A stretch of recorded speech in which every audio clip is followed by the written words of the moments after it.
Vladimir Putin menjadi salah satu tokoh politik yang disegani dunia internasional. Tangan dingin politisi 72 tahun ini mengembalikan marwah Rusia setelah runtuhnya Uni Soviet pada 1991. Banyak kisah menarik jika kita membahas mengenai kebangkitan Rusia. Salah satunya adalah mereka harus diterpa berbagai krisis setelah runtuhnya Uni Soviet pada 1991. Sebenarnya, apa yang membuat Vladimir Putin mampu membangkitkan Rusia? Apa dampak yang ditimbulkan Putin bagi rakyat Rusia hingga saat ini?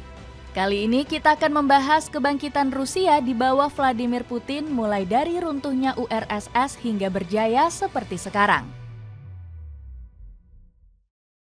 Lahir di tengah kekacauan yang membara. Negara Rusia modern resmi lahir di tengah reruntuhan Uni Soviet yang bubar pada 26 Desember 1991. Runtuhnya negeri komunis terbesar di dunia ini berawal dari terpilihnya Mikhail Gorbachev pada 11 Maret 1985. Gorbachev kemudian mencanangkan perubahan besar-besaran. Politikus kelahiran Kaukasus Utara ini prihatin melihat keadaan tirai besi yang mulai ringkih. Pasalnya, pertumbuhan ekonomi Uni Soviet tersendat akibat perlombaan senjata gila-gilaan.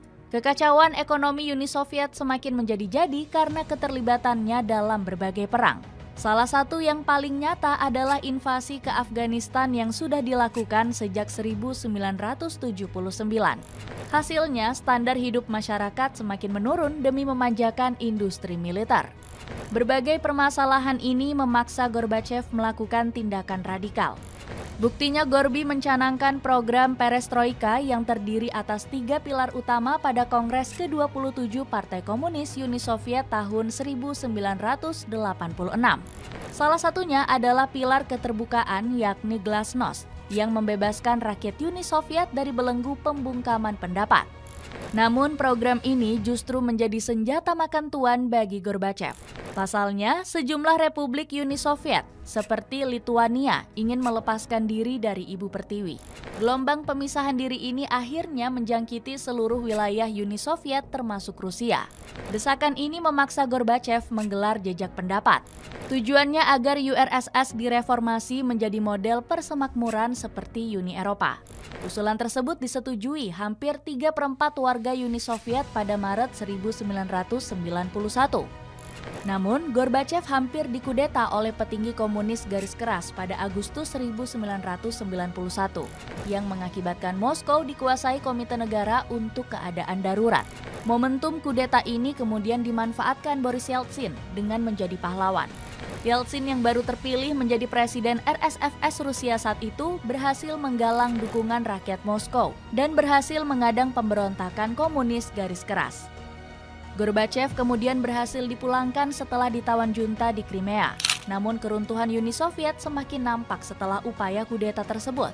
Pasalnya, pimpinan Rusia, Ukraina, dan Bielorusia menandatangani perjanjian Belovezha. Ketiga negara sepakat membentuk persemakmuran negara-negara merdeka sebagai pengganti Uni Soviet. Akhirnya Uni Soviet resmi runtuh pada tanggal 26 Desember 1991. Sebab Gorbachev memutuskan mundur dari jabatannya dan membubarkan Persatuan Negara-Negara Komunis tersebut. Yeltsin yang menjadi pemimpin Rusia saat itu kemudian mengambil berbagai langkah cepat. Salah satunya dengan membuat negeri beruang merah menjadi lebih demokratis. Yeltsin juga berupaya memperbaiki ekonomi negara yang babak belur akibat harga minyak yang rendah. Namun diam-diam sang presiden juga mengonsolidasikan kekuatannya di balik layar. Pasalnya, Yeltsin ingin menerapkan sistem pemerintahan parlementer ala Barat. Rencana perubahan sistem ini mendapat tentangan dari Ruslan Khasbulatov yang berupaya memakzulkan sang presiden pada Maret 1993. Namun Yeltsin tidak hilang akal dan kembali melawan. Dirinya menggalang dukungan rakyat Rusia melalui referendum pada April 1993. Khasbulatov lagi-lagi berupaya menghentikan Yeltsin melalui pemakzulan pada 23 September 1993. Upaya pemakzulan ini membuat Yeltsin berupaya lebih gila lagi. Pasalnya, Yeltsin menggunakan kuasa penuhnya sebagai presiden dengan membubarkan Soviet dan Dewan Rakyat Rusia. Sebagai gantinya, sang presiden mendirikan Dewan Federasi atau Federalnoye Sobranie. Aksi ini mendapat tentangan keras dari para wakil rakyat hingga meletusnya krisis konstitusi pada Oktober 1993. Konflik ini semakin panas karena pihak anti-Yeltsin di bawah pimpinan Khasbulatov menguasai Gedung Putih saat itu. Yeltsin yang mendapat dukungan penuh dari rakyat berupaya mengambil alih Gedung Putih dengan bantuan militer. Dirinya mengumumkan darurat militer di Moskow pada 4 Oktober 1993 dini hari. Pengumuman ini membuat pasukan bersenjata diizinkan menyerbu Gedung Putih. Alhasil baku tembak di Gedung Putih tak terhindarkan karena faksi anti-Yeltsin juga dilengkapi dengan persenjataan hasil rampasan. Meski begitu, pasukan elit Alfa dan Vimpel berhasil meredam perlawanan anti-Yeltsin. Mereka berhasil meringkus Rutskoy dan Khasbulatov dalam waktu singkat. Ketidakstabilan politik di masa keruntuhan Uni Soviet membuat meletusnya sejumlah pemberontakan di wilayah Rusia. Sebut saja gerakan Republik Chechen Ichkeria di bawah pimpinan Dzhokhar Dudayev yang diproklamasikan pada 1 November 1991. Posisi Dudayev di wilayah mayoritas Muslim tersebut semakin kuat akibat ditariknya pasukan Rusia dari Chechnya. Alasannya karena situasi yang tak menentu di Chechnya dan pihak Deputi Rakyat RSFS Rusia yang gagal meredam gerakan tersebut. Nggak heran kekosongan kekuasaan tersebut membuat kaum pemberontak bergerak leluasa. Buktinya milisi Chechnya semakin kuat karena berhasil merebut persenjataan peninggalan Rusia dan Uni Soviet. Kegiatan kriminal di Chechnya juga tumbuh subur akibat ketiadaan pemerintahan Moskow. Buktinya berbagai kejahatan seperti peredaran uang palsu, pembajakan kereta, hingga transaksi haram senjata api kian marak terjadi. Nggak heran Boris Yeltsin naik pitam dan melakukan operasi cipta kondisi pada 30 November 1994. Politisi kelahiran Ural ini menurunkan 23.800 pasukannya demi meredam pemberontakan Dudayev dan kolega. Namun pasukan Chechnya memberi perlawanan hebat melawan negeri beruang merah. Buktinya pasukan pro-pemerintah Rusia gagal mengambil alih kota Grozny dari tangan pemberontak pada musim semi 1994. Aksi pengepungan Grozny oleh pasukan Rusia kembali dilakukan pada 11 Desember 1994. Namun Grozny baru berhasil dibebaskan 2 pekan setelah pengepungan berlangsung. Perang di Chechnya diketahui berlangsung hingga 1996. Rusia mencatat sekitar 5.042 prajuritnya gugur di medan perang. Perang ini berakhir dengan persetujuan gencatan senjata bagi kedua belah pihak. Namun insiden ini membuat citra Rusia semakin buruk di dunia internasional. Meski begitu, Yeltsin kembali terpilih sebagai presiden untuk kedua kalinya pada 1996. Politikus kelahiran 1931 ini menang telak atas Gennady Zyuganov yang dicalonkan Partai Komunis Rusia dengan perolehan suara 54%. Namun rakyat Rusia menilai ada yang janggal terpilihnya kembali Boris Yeltsin. Usut punya usut, Yeltsin memonopoli siaran milik negara dan memanipulasi narasi demi menaikkan citranya serta menjatuhkan Zyuganov. Buktinya sekelompok jurnalis dari surat kabar Kommersant membuat kampanye hitam terhadap Zyuganov. Mereka mendirikan kantor berita bernama Nedaibok yang artinya Tuhan melarang yang mengusung tema anti-komunis. Akal bulus Yeltsin kembali ditunjukkan dengan mencekal Partai Komunis Rusia yang membackingi Zyuganov pada Maret 1996. Untungnya niat jahat Yeltsin berhasil dijegal ajudan serta Mahkamah Agung Rusia. Berbagai trik kecurangan yang dilakukan Yeltsin membuat kepercayaan masyarakat menurun. Taktik licik ini akhirnya menjadi batu sandungan bagi Yeltsin karena kesehatannya yang kian menurun. Pasalnya, Yeltsin tiba-tiba mengalami serangan jantung pada 28 Juni 1996. Yeltsin baru kembali ke hadapan publik saat dirinya dilantik pada 9 Agustus 1996. Karma kecurangan Yeltsin kembali menjadi-jadi sejak dirinya dilantik menjadi presiden untuk kedua kalinya. Pasalnya, situasi Rusia semakin ringkih akibat krisis multidimensi. Salah satunya adalah krisis ekonomi Agustus 1998 yang terjadi karena nilai rubel yang turun drastis. Moskow gagal membayar utang negara yang menumpuk dan mengakibatkan negeri beruang merah bangkrut. Padahal Yeltsin sudah menugaskan Sergei Kiriyenko sebagai Perdana Menteri yang berhaluan liberal. Namun Kirienko gagal melaksanakan amanat tersebut dan diganti oleh Evgeny Primarkov. Di sektor keamanan, Republik Chechen Ichkeria semakin leluasa melakukan aksi terornya ke wilayah Kaukasia Utara. Alasannya karena militer Rusia dilarang menertibkan pasukan pemberontak akibat perjanjian gencatan senjata Khasavyurt. Negeri yang kini dipimpin Shamil Basayev ini bahkan mulai mengirimkan militan radikal ke Dagestan. Puncaknya Brigade Perdamaian Islam Internasional terbentuk dan melakukan aksi yang luar biasa keji di Desa Tukchar pada 5 September 1999.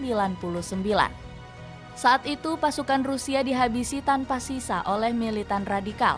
Penduduk di Desa Tukchar turut dirugikan karena harta kekayaannya dirampas oleh pasukan teror tersebut. Alexei Polagev datang kepadaku dalam kondisi terluka parah. Kemudian aku perintahkan cucuku mencari seorang dokter. Naas pasukan militan datang dan menghabisinya. Terang Atika Tabieva, seorang warga lokal Desa Tukchar. Munculnya Vladimir Vladimirovich, sang pemimpin baru. Di tengah kemelut yang dihadapi oleh Boris Yeltsin, muncullah secerca harapan bagi Rusia dari sosok Vladimir Putin. Dirinya merupakan seorang agen KGB saat keruntuhan Uni Soviet. Putin tercatat menjadi agen KGB semenjak tahun 1975 hingga 1990 di Dresden, Jerman. Setelah menyelesaikan tugasnya di Jerman, Putin kembali ke Universitas Leningrad dan menjadi asisten rektor untuk urusan internasional sambil mengejar gelar doktoralnya.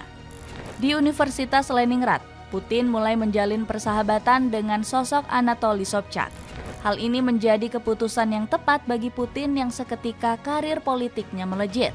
Pasalnya, hubungan baik dengan mantan profesornya tersebut membuahkan hasil yang baik.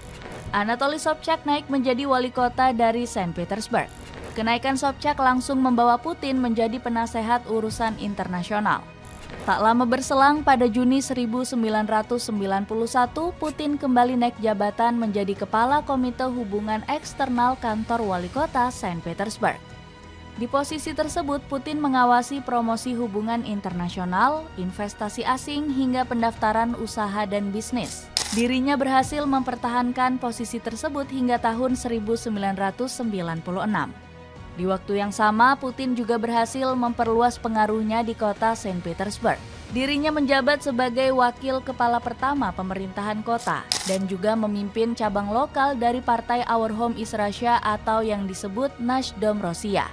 Alhasil, Putin dinilai memiliki kekuasaan luar biasa di Saint Petersburg kala itu.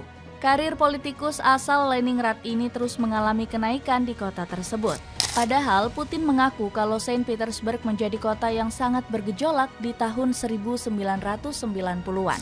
Bahkan politikus asal Leningrad ini mengaku kalau dirinya sampai tidur membawa senjata demi menjaga keamanan di kota tersebut.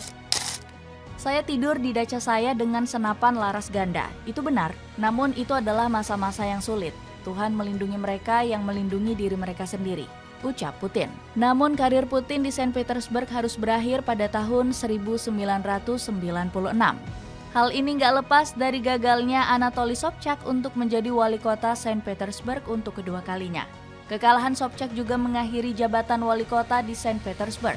Setelah itu jabatan tersebut diganti menjadi gubernur Saint Petersburg. Kekalahan ini membuat Putin mengaku kalau dirinya sempat menjadi pengangguran. Bahkan dirinya sempat mengaku menjadi sopir taksi untuk menghidupi anaknya yang masih kecil.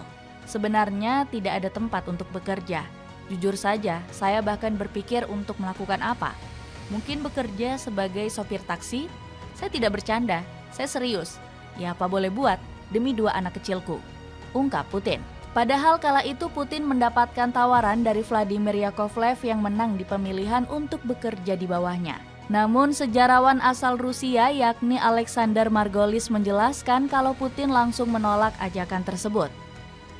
Putin berkata tidak karena dirinya memiliki reputasi yang baik dan juga dirinya menghargai sosok Sobchak. Dia melihat Sobchak kehilangan pekerjaan, maka dirinya merasa nggak boleh mengambil pekerjaan di pemerintahan baru Saint Petersburg. Namun karir perpolitikan Putin kembali hidup setelah memutuskan untuk pindah ke Moskow. Dirinya kemudian dipanggil untuk masuk ke pemerintahan pusat Federasi Rusia. Dirinya dipanggil pemerintah pusat untuk menjadi wakil kepala Departemen Manajemen Properti Kepresidenan. Putin mendapatkan posisi tersebut dari Pavel Borodin. Posisi tersebut membuat Putin bertanggung jawab atas pengelolaan transfer aset bekas Uni Soviet ke tangan Federasi Rusia. Karirnya semakin melonjak setelah mulai mendapatkan perhatian dari Boris Yeltsin. Presiden Rusia ini lantas mengangkat Putin menjadi wakil kepala staf kepresidenan sekaligus menjabat sebagai kepala Direktorat Pengawasan Utama, sebuah badan yang memiliki wewenang besar dalam mengawasi kinerja lembaga-lembaga pemerintahan. Dengan berbagai privilege yang didapat, posisi Vladimir Putin semakin tak tergoyahkan dalam pemerintahan Rusia. Faktor kedekatannya dengan Boris Yeltsin akhirnya membuka berbagai peluang baru di masa depan. Gak perlu waktu lama, momen yang telah ditunggu-tunggu seketika datang di tahun 1998. Putin ditunjuk Yeltsin menjadi kepala FSB sekaligus sekretaris Dewan Keamanan Rusia. Baru setahun menjabat, politikus kelahiran Leningrad ini kembali dipasrahi tugas berat. Putin dipercaya menjadi Perdana Menteri Rusia pada Agustus 1999.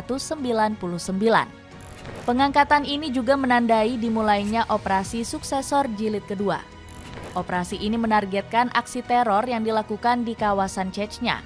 Sebelum Putin ditunjuk, nahkoda pemerintahan dipegang oleh Sergei Stepasin. Namun rezim tersebut langsung dibubarkan Yeltsin meski baru berjalan 3 bulan. Alasannya karena Stepasin dianggap gagal mencegah invasi Chechnya ke Dagestan. Namun Putin gak serta-merta bisa menghentikan aksi teror yang sudah kelewat parah tersebut. Di bulan September 1999, aksi teror sudah merebak hingga ke Moskow. Meski begitu, Putin dianggap telah memberi harapan baru untuk warga Rusia dengan pidatonya yang terkenal. Kami akan mengejar teroris di mana-mana, termasuk di bandara. Jadi Anda harus memaafkan saya kalau kita mendapati mereka di toilet, kita akan mengakhiri mereka di jamban juga, ujar Putin. Pernyataan Putin pun turut dibuktikan dengan aksi nyata. Dirinya dengan tegas membasmi pergerakan Shamil Basayev di Dagestan tak lama setelahnya. Berkat kerja kerasnya, Putin langsung ditunjuk sebagai Presiden Rusia sejak 31 Desember 1999. Amanat tersebut diberikan Boris Yeltsin yang mengundurkan diri sambil menaruh kepercayaan besar. Di sisi lain, Yeltsin sebenarnya masih punya 2 kandidat lainnya untuk dijadikan penerus. Mereka adalah Sergei Stepasin dan Wakil Perdana Menteri pertama Nikolai Aksenenko. Namun Yeltsin tetap ngotot menunjuk Putin sebagai calon terbaik untuk memimpin Rusia. Padahal keputusan tersebut ditentang oleh banyak anggota administrasi kepresidenan saat itu. Alasannya karena anak emasnya ini selalu bersedia hadir menemaninya. Pasalnya, Yeltsin sempat dijauhi sejumlah tokoh politik karena dianggap bakal segera lengser. Kepercayaan sang mentor langsung dibayar Putin dengan prestasi mengesankan. Dirinya bergerak cepat menumpas pasukan di Chechnya yang masih berkeliaran. Pada akhirnya, Putin pertama kali muncul ke publik sebagai presiden di tahun baru 2000. Kala itu dirinya mengungkapkan sebuah pidato ikonik yang masih terkenang sampai saat ini. Tahun baru selalu menjadi hari libur yang paling disayangi, paling baik, dan paling dicintai di Rusia. Tahun ini khususnya, saya percaya bahwa mimpi baik yang kita miliki pasti akan menjadi kenyataan, ujar Putin. Kerja keras Putin membangkitkan Rusia. Vladimir Putin langsung memperlihatkan manuver politiknya yang mengesankan di periode pertama kepresidenannya. Dirinya membuat sejumlah aksi penting untuk memperbaiki keadaan Rusia yang sebelumnya lumayan jatuh di masa pemerintahan Boris Yeltsin. Putin merangkai kabinet pertamanya dengan menunjuk Mikhail Kasyanov sebagai Perdana Menteri. Selain itu, dirinya juga melantik Sergei Ivanov yang merupakan warga sipil menjadi seorang Menteri Pertahanan Rusia. Pemerintahan pertama Putin ini melakukan sejumlah gebrakan yang memperkuat posisi Federasi Rusia.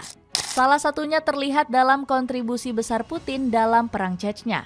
Presiden kelahiran Leningrad ini berhasil meredam api perlawanan dari masyarakat Chechnya. Putin sendiri melakukan hal tersebut dengan menggabungkan aksi militer yang juga dibarengi dengan upaya politik. Alhasil, Putin dapat meredam perlawanan dari kelompok yang dipimpin oleh Ahmad Kadyrov. Bahkan Putin berhasil untuk bertemu secara langsung dengan salah satu pimpinan dari kelompok Chechnya tersebut. Pertemuan antara kedua pemimpin ini terjadi pada tahun 2001 setelah Rusia berhasil menguasai wilayah Chechnya di tahun 2000. Alhasil Kadyrov kemudian Putin lantik menjadi salah satu orang kepercayaan di wilayah Chechnya. Putin bahkan berjanji kepada penduduk Chechnya agar bisa mendapatkan kekuatan ekonomi yang stabil. Selain itu, daerah ini juga diberikan hak untuk dapat membentuk parlemennya dan pemerintahan daerahnya sendiri. Hasilnya, langkah Putin ini berhasil melumpuhkan sebagian besar gerakan pemberontak di sekitaran Chechnya. Meski begitu, masih ada beberapa gerakan sporadis dari wilayah ini yang menginginkan untuk menjadi negara independen sendiri. Selain mengatasi perang Chechnya, Putin mengeluarkan beberapa kebijakan untuk melakukan reformasi hukum di Rusia. Dirinya berhasil melakukan modifikasi hukum pertahanan serta hukum pajak yang gak memiliki kemajuan di era Yeltsin. Reformasi hukum lainnya juga berhasil dilakukan oleh Putin seperti Undang-Undang Ketenagakerjaan. Selain itu, Presiden asal Leningrad ini juga mulai mereformasi hukum pidana, perdata, serta undang-undang di Rusia secara perlahan. Pada bidang ekonomi sendiri, Putin berhasil mengembalikan peran pemerintah sebagai pengendali perputaran keuangan negara. Dirinya juga mulai memperlihatkan kebijakan luar negeri Rusia yang berbeda dengan para pendahulunya. Kami tengah membangun hubungan yang konstruktif dan normal dengan semua negara di dunia. Saya ingin menekankan dengan semua negara di dunia. Norma dalam komunitas internasional di dunia saat ini juga merupakan persaingan yang ketat. Untuk itu, Rusia harus kuat dan kompetitif, ucap Putin di hadapan Majelis Federasi Rusia di tahun 2002. Namun, periode kepemimpinan Putin juga mendapatkan beberapa masalah besar yang mengganggu jalannya pemerintahan. Sebut saja seperti insiden pengeboman pada salah satu maskapai Rusia pada tahun 2004. Pada 24 Agustus 2004 terdapat ledakan dari bom yang terletak pada pesawat Volga Avia Express 1303 dan Siberia Airlines 1047. Bom ini diketahui berasal dari wanita asal Chechnya yang melakukan upaya meledakkan diri. Hasilnya ada 90 korban jiwa akibat dari aksi yang dilakukan oleh teroris asal Chechnya ini. Sesaat setelah peristiwa ini, Putin langsung memerintahkan Dinas Keamanan Federal Rusia untuk menyelidiki kecelakaan tersebut. Hasilnya mereka mendapati bahwa pengeboman ini berhubungan dengan serangan bom lainnya di sekitar Rusia. Setelah itu, Putin mulai memerintahkan para pengawas untuk segera melakukan pengamanan secara ketat di sekitaran bandara di Rusia. Selain itu, pemerintahan di era Putin juga diguncang pada tragedi pengepungan di salah satu sekolah di kota Beslan. Peristiwa ini terjadi pada 1-3 September 2004. Hasilnya, peristiwa ini menghilangkan nyawa dari 334 siswa dan menjadi pukulan telak bagi pemerintahan era Putin. Meskipun dilanda tragedi besar, peran Vladimir Putin tetap tak tergoyahkan dalam pemerintahan Rusia.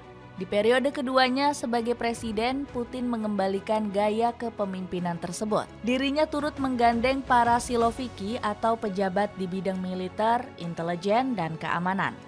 Terbukti, elit pemerintahan saat itu dikuasai sekitar 77% siloviki. Barulah pada tahun 2008, Putin resmi lengser dari jabatannya dan digantikan Dmitry Medvedev.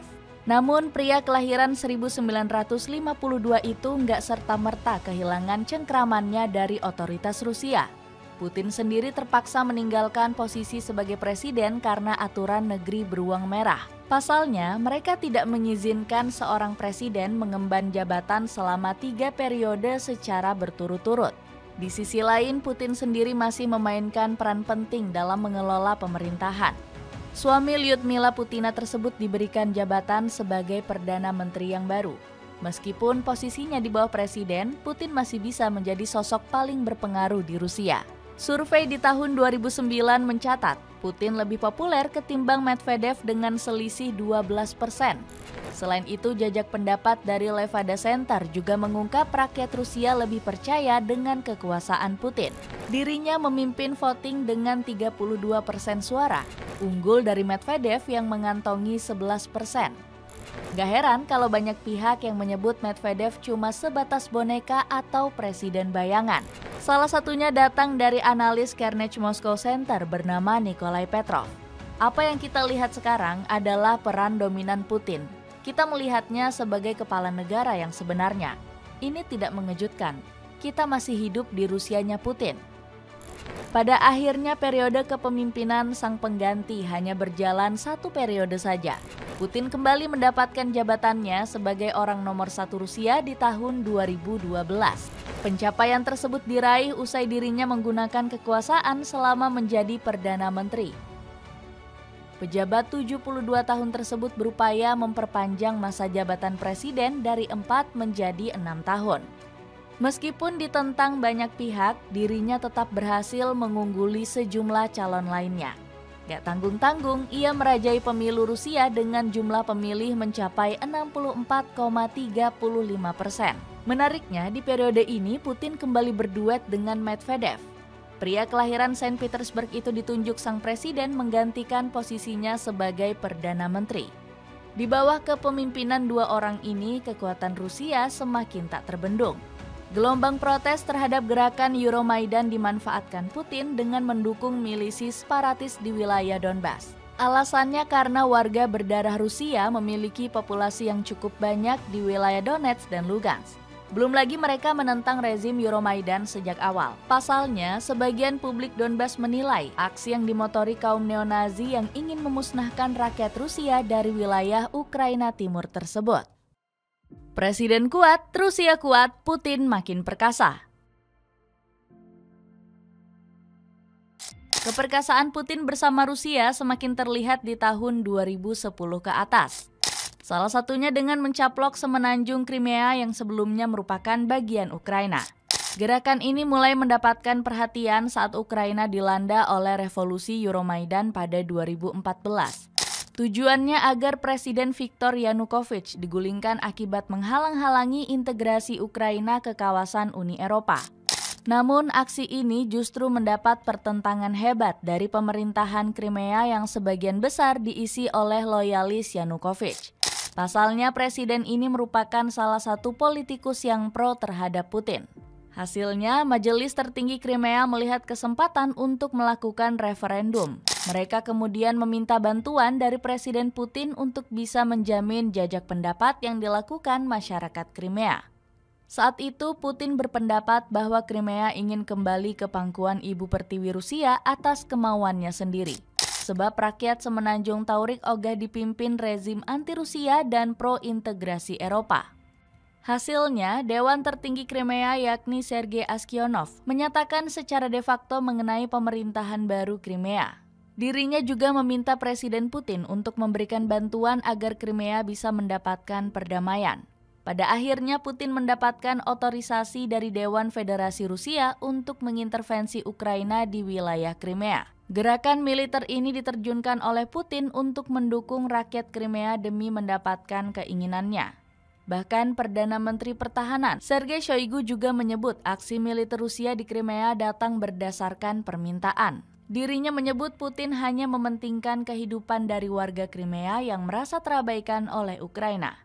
Pada 11 Maret 2014, Dewan Tertinggi Crimea akhirnya menyatakan keinginan mereka untuk merdeka dari Ukraina.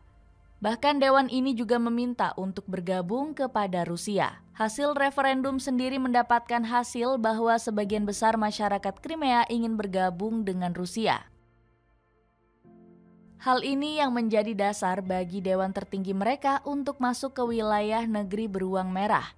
Meski ditentang oleh Ukraina, Dewan Tertinggi Crimea tetap memproklamasikan kemerdekaannya. Alhasil wilayah mereka mencakup Republik Otonom Crimea dan kota federal Sevastopol. Secara resmi, Putin mengakui kemerdekaan Republik Crimea melalui dekret presiden. Presiden Rusia ini juga menyetujui masuknya Crimea dan Sevastopol sebagai salah satu bagian dari Federasi Rusia. Putin pun langsung gerak cepat demi memperbaiki keadaan dari Crimea. Dirinya berencana untuk mempromosikan daerah tersebut sebagai resor kelas atas dan menyediakan berbagai daerah tamasya bagi semua kalangan. Selain itu, Putin juga melaksanakan proyek besar seperti menghubungkan Crimea ke saluran air dan energi utama Rusia. Sebab daerah tersebut mengalami kekurangan saat masih dipegang oleh Ukraina. Tercatat Rusia sampai mengeluarkan uang miliaran euro demi mensejahterakan masyarakat Crimea. Bahkan subsidi dari Rusia kepada Crimea sendiri mencapai nilai sebesar 30 miliar euro per tahun 2014. Kerja keras Putin untuk Crimea nyatanya nggak hanya sebuah usaha yang sia-sia. Buktinya pengusaha Chechnya yakni Ruslan Baysarov menyatakan dirinya siap menginvestasikan 12 miliar rubel untuk membangun resor bahari modern di Crimea. Selain itu, Putin juga berhasil membangun jembatan Selat Kerch yang menghubungkan wilayah utama Rusia dengan Crimea. Jembatan ini sendiri memiliki panjang 18,1 km yang membuatnya menjadi jembatan terpanjang di Eropa. Pembangunan jembatan ini sendiri dilakukan oleh SGM Group milik Arkady Rotenberg pada Mei 2015. Pada akhirnya jembatan ini dibuka untuk umum pada 2018 dan untuk kereta api di tahun 2019. Jembatan ini kemudian dinamakan sebagai Jembatan Crimea berdasarkan hasil pemungutan suara secara online di tahun 2017. Selain di Crimea, aksi anti-Euromaidan juga meletus di kawasan Ukraina Timur. Warga beretnis Rusia di wilayah Kharkiv, Zaporizhia, Odessa, Donetsk, dan Luhansk turun ke jalan menantang negeri gandum dipimpin oleh Petro Poroshenko pada 2014. Namun pemberontakan di 3 dari 5 wilayah tersebut akhirnya berhasil diredam oleh aparat penegak hukum Ukraina. Sementara itu perlawanan terus berkobar di wilayah Donetsk dan Luhansk. Pasalnya mereka berhasil berkelompok dan membentuk kolom pertahanan diri melawan rezim Kiev. Hasilnya Republik Rakyat Donetsk 7 April 2014 dan disusul oleh Republik Rakyat Lugansk pada 27 April 2014. Baik RRD dan RRL kemudian mendapat perlawanan sengit dari negeri gandum. Buktinya kontak senjata antara ketiga pihak dimulai pada Mei 2014 atas perintah Petro Poroshenko selaku Presiden Ukraina yang baru. Konflik bersenjata ini semakin runyam karena Ukraina memanfaatkan kelompok neonazi. Pihak Rusia, Lugansk, dan Donetsk menuding Poroshenko sengaja mengerahkan simpatisan ultranasionalis seperti Batalion Azov untuk bertempur di wilayah Donbas. Konflik ini berupaya diredam melalui perjanjian Minsk pada 2014 dan 2015. Bukannya mencapai kata sepakat, Ukraina menolak melaksanakan gencatan senjata di Donbas karena Rusia dianggap ikut campur mengurusi Donetsk dan Lugansk. Tudingan ini turut didukung oleh Amerika Serikat dan Uni Eropa yang memberi sanksi akibat tindakan tersebut. Hasilnya konflik di Donbas tak kunjung mereda. Konflik di Donbas memburuk akibat penolakan Amerika terhadap proposal larangan aktivitas militer NATO di Ukraina pada Desember 2021. Konflik Donbas kemudian memasuki titik kritis di awal tahun 2022. Alasannya karena pimpinan Donetsk dan Lugansk meminta perlindungan kepada Rusia. Saat itu Denis Pushilin dan Leonid Pasechnik mendesak Vladimir Putin mengakui penuh kedaulatan RRD dan RRL pada 21 Februari 2022. Di hari yang sama, Putin mengakui kedaulatan 2 Republik Donbas. Namun, baik Pushilin maupun Pasechnik mendesak politikus Rusia bersatu tersebut mengambil tindakan yang lebih konkret. Keduanya mengklaim pasukan Ukraina telah melakukan pembersihan etnis akibat perang Donbas yang berkepanjangan. Situasi ini dibuat makin runyam setelah Volodymyr Zelensky selaku presiden menginginkan Ukraina bergabung dengan NATO. Alhasil Putin mengumumkan diberlakukannya operasi militer khusus di Ukraina pada 24 Februari 2022. Putin menyebut keputusan ini diambil akibat banyaknya warga Donbas yang gugur karena tindakan rezim fasis Kiev. Negara-negara barat terus menyokong gerakan neonazi demi melancarkan kepentingannya di Ukraina. Rusia tak merasa aman karena ancaman permanen dari Ukraina. Berdasarkan berbagai pertimbangan, saya putuskan untuk melakukan operasi militer khusus. Perang Rusia-Ukraina resmi meletus saat pasukan militer Rusia menerobos patok perbatasan kedua negara. Serangan dari negeri beruang merah semakin intens akibat penerjunan pasukan ke wilayah utara Ukraina, seperti Kiev, Kharkov, Chernigov, dan Kryvyi Rog. Bahkan Rusia hampir menguasai Bandara Gostomel yang merupakan pabrik pesawat terbang Antonov. Namun pengepungan bandara di dekat Kiev ini mendapat perlawanan dari militer Ukraina hingga menyebabkan pesawat raksasa AN-225 hancur tak bersisa.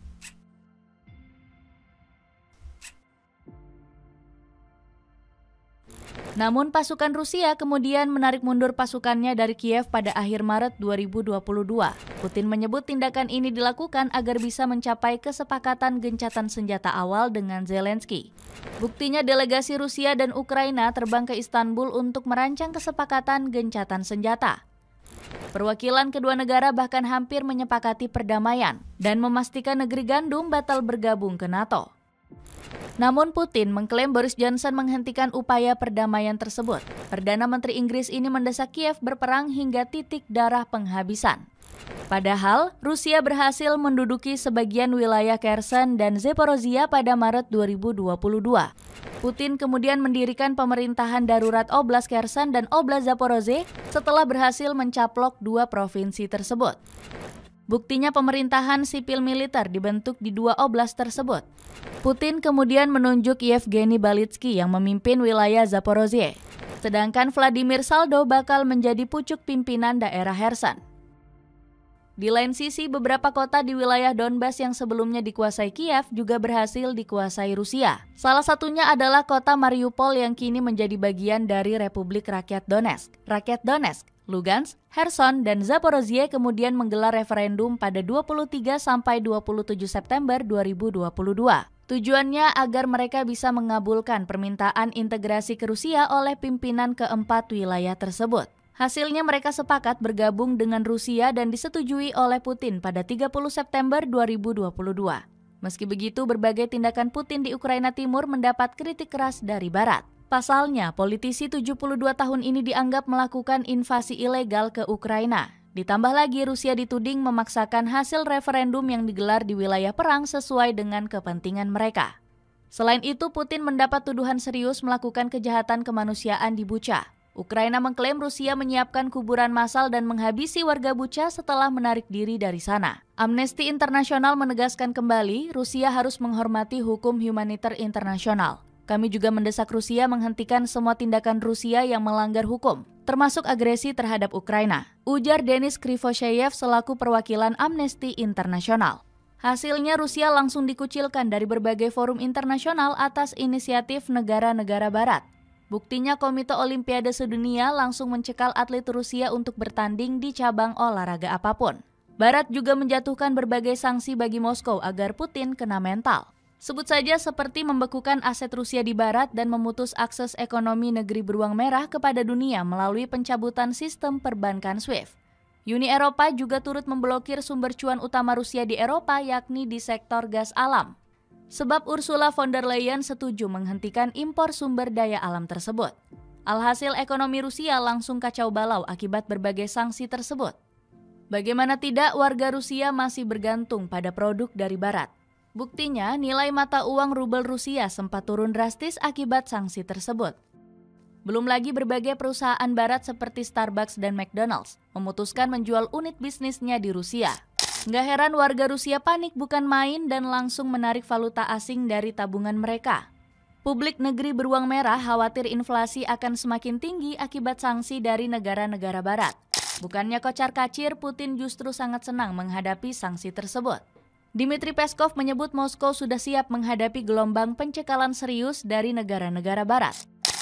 Sanksi-sanksi tersebut sangat serius dan beberapa gelombang sanksi telah menyusul selama beberapa hari terakhir. Kami juga mempersiapkannya dengan serius dan jauh-jauh hari. Sanksi-sanksi tersebut pada dasarnya dapat diprediksi, ujar juru bicara Kremlin tersebut.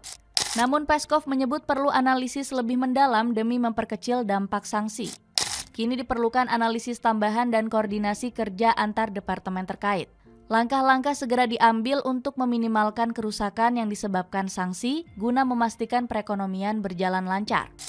Keberanian Vladimir Putin memimpin Rusia terus berlanjut meski mendapatkan banyak masalah. Presiden Rusia ini terus-menerus membuat gebrakan yang gak tertebak oleh negara-negara Barat. Namun Putin sendiri sempat mengalami masalah dalam negeri yang cukup besar. Pada 23 Juni 2023, negeri beruang merah harus menghadapi pemberontakan dari Wagner Group. Wagner PMC sendiri merupakan perusahaan militer swasta yang bergerak di Rusia. Mereka menjadi salah satu kelompok tentara bayaran yang sangat dekat dengan Putin. Kelompok ini sendiri dipimpin oleh Yevgeny Prigozhin yang menjadi salah satu orang kepercayaan Putin. Bersama Rusia, Wagner Group sudah terbang ke banyak konflik mulai dari Suriah, Ukraina, hingga ke negara-negara Afrika. Namun pada 23 Juni 2023, Prigozhin justru memulai perlawanan kontra Rusia. Perlawanan ini didasari oleh pemimpin Wagner Group ini yang menuduh bahwa tentara Kementerian Pertahanan Rusia mulai menyerang posisinya. Selain itu, Prigozhin juga mengkritik Sergei Shoigu atas tindakan tentara Rusia di Suriah. Dirinya menganggap Kementerian Pertahanan ini hanya menggunakan metode yang ketinggalan zaman untuk pasukan negeri beruang merah. Belum lagi Shoigu juga diketahui sempat menyimpan dendam kepada Prigozhin. Hal ini terjadi karena Menteri Pertahanan ini nggak menyukai penyediaan makanan untuk tentara Rusia yang dilakukan oleh Wagner Group. Alhasil Prigozhin berjanji akan membalas dendam atas aksi yang dilakukan kepemimpinan Kementerian Pertahanan. Bahkan Prigozhin menyebut kalau Kementerian Pertahanan harus dihentikan demi dapat menegakkan keadilan di Rusia. Selain itu, Prigozhin secara tiba-tiba menolak untuk membantu invasi Rusia ke Ukraina. Ketua Wagner ini menyatakan bahwa Ukraina dan NATO nggak pernah sekalipun menyerang daerah Donbas dan Crimea seperti tuduhan Rusia pada tahun 2022. Prigozhin malah menuduh perang Rusia-Ukraina ini menjadi kesalahan dari Menteri Pertahanan yakni Sergei Shoigu. Prigozhin kesal karena kerja kerasnya tak kunjung diakui Shoigu, padahal pasukannya sudah berkorban banyak demi membantu militer Rusia. Salah satunya ketika pasukan Wagner berhasil menaklukkan kota Bakhmut pada 20 Mei 2023. Prigozhin mencatat dirinya kehilangan 20.000 prajuritnya akibat pertempuran tersebut. Alhasil Prigozhin naik darah melihat pengorbanan ini justru nggak dihargai oleh Sergei Shoigu CS. Ketua Wagner ini berani menyebut kalau perang Rusia hanya dilakukan untuk menguntungkan para elit politik. Apalagi invasi Rusia ke Ukraina awalnya sempat mengalami kegagalan yang berakibat fatal. Namun Prigozhin pada akhirnya tetap menerima permintaan Putin untuk menerjunkan pasukan Wagner ke Ukraina. Akan tetapi anak buah Prigozhin ini beroperasi di luar undang-undang Rusia dan di luar hierarki militer Federasi Rusia. Situasi tersebut semakin membuat Sergei Shoigu selaku Menteri Pertahanan kepanasan. Pada akhirnya Shoigu malah mulai mencoba untuk membatasi pengaruh Prigozhin yang semakin besar di Rusia. Pemimpin Wagner Group sendiri nggak tinggal diam melihat tekanan dari Kementerian Pertahanan. Untuk melawan, Prigozhin merilis sebuah video yang menunjukkan Letnan Kolonel Roman Venevitin dari Brigade ke-72 Rusia, yang mengaku telah memerintahkan pasukannya untuk menembaki pasukan Wagner. Saya Letnan Kolonel Roman Gennadievich Venevitin, Komandan Brigade ke-72. Saya menembaki kendaraan PMC Wagner saat mabuk. Hal ini terjadi karena permusuhan pribadi. Selain itu, Prigozhin juga terus-menerus mengkritik kepemimpinan Kementerian Pertahanan Rusia. Hal ini disebabkan karena Shoigu yang dinilai gagal melakukan yang terbaik untuk menegakkan kepentingan Rusia.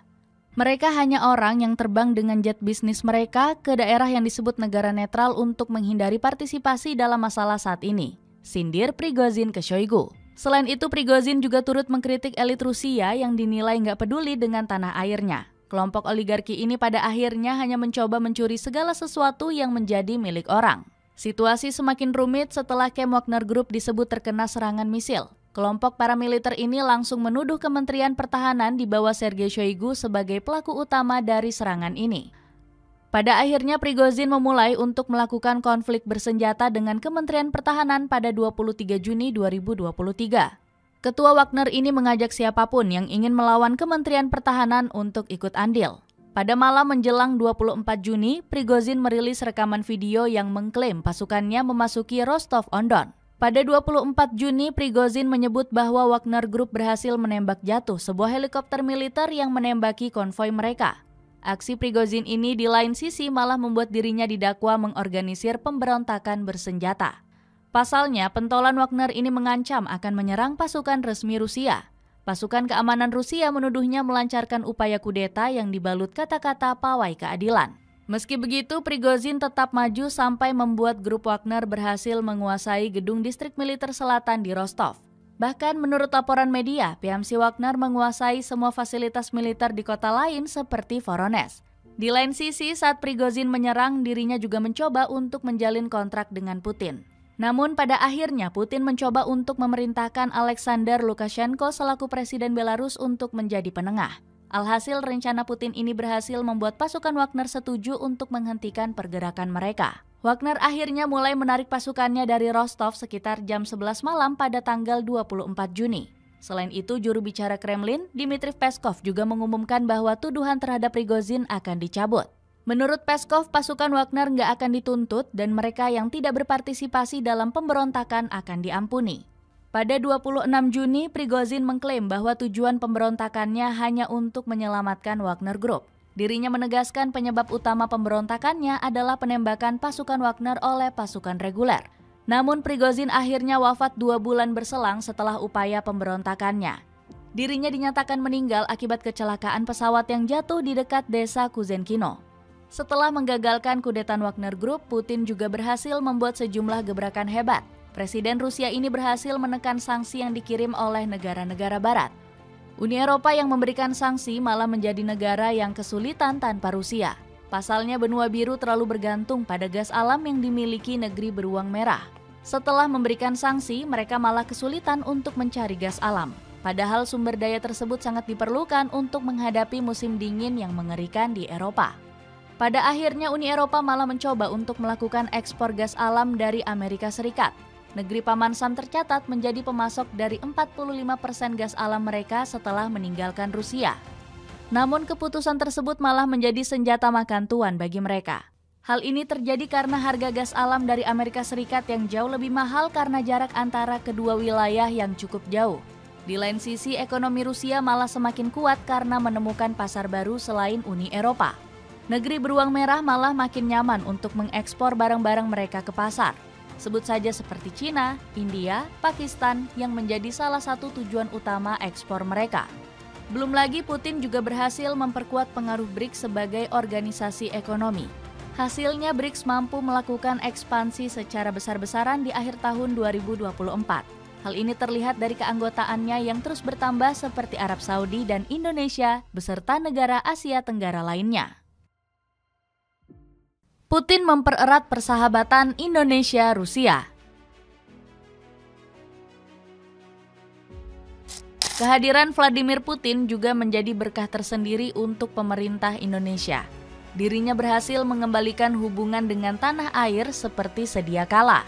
Sebelumnya, hubungan kedua negara sempat retak karena insiden 1965. Rusia yang kala itu masih menjadi kesatuan Uni Soviet meninggalkan Indonesia karena tak berpihak pada paham kiri. Namun ikatan keduanya kembali merekah di era Presiden Susilo Bambang Yudhoyono. Putin bahkan beberapa kali menginjakan kaki di Indonesia untuk mempererat hubungan diplomatik. Malahan dirinya diketahui punya kedekatan pribadi dengan Pak SBY. Dalam kunjungannya pada 2013 lalu, Putin dikejutkan dengan perayaan ulang tahun yang dicanangkan sang presiden. Pak SBY bahkan memberikan hadiah, memainkan gitar, dan menyanyikan lagu Happy Birthday to You. Putin yang terkejut pun langsung menyambutnya dengan riang gembira sambil mengucap terima kasih. Meski jabatan presiden silih berganti, pria kelahiran Leningrad ini masih menjalin hubungan baik dengan Indonesia. Buktinya keakraban kedua negara semakin terjalin di era Presiden Jokowi. Puncaknya terjadi dalam kunjungan ke Kremlin pada tahun 2022. Kala itu Putin mengaku senang dengan jalinan relasi bersama Indonesia hingga menyebut Pak Jokowi sebagai saudaranya. Ketika Presiden Widodo memanggil saya, dia memanggil saya saudara dan saya mengatakan hal yang sama kepadanya.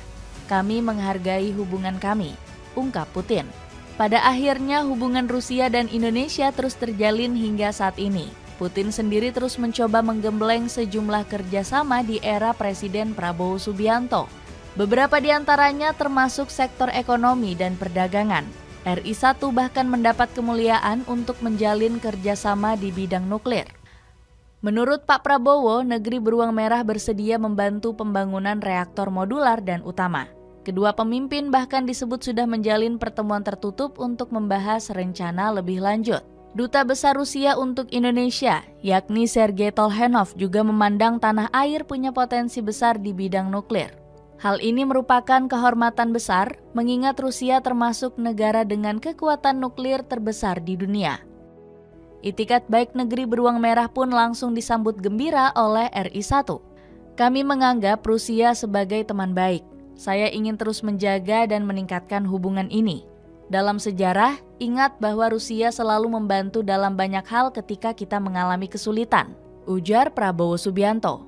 Bak gayung bersambut, Putin juga terus menunjukkan gelagat ingin memperluas kerjasama dengan Indonesia. Hal ini dibuktikan dengan langkahnya mengundang Pak Prabowo di hari peringatan ulang tahun Rusia.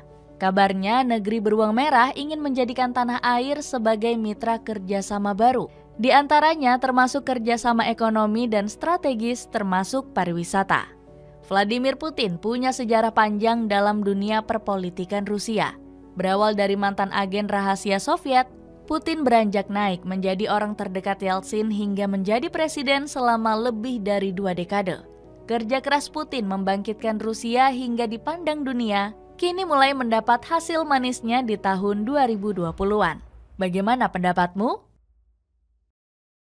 Праздником! С Днем Великой Победы! Ура!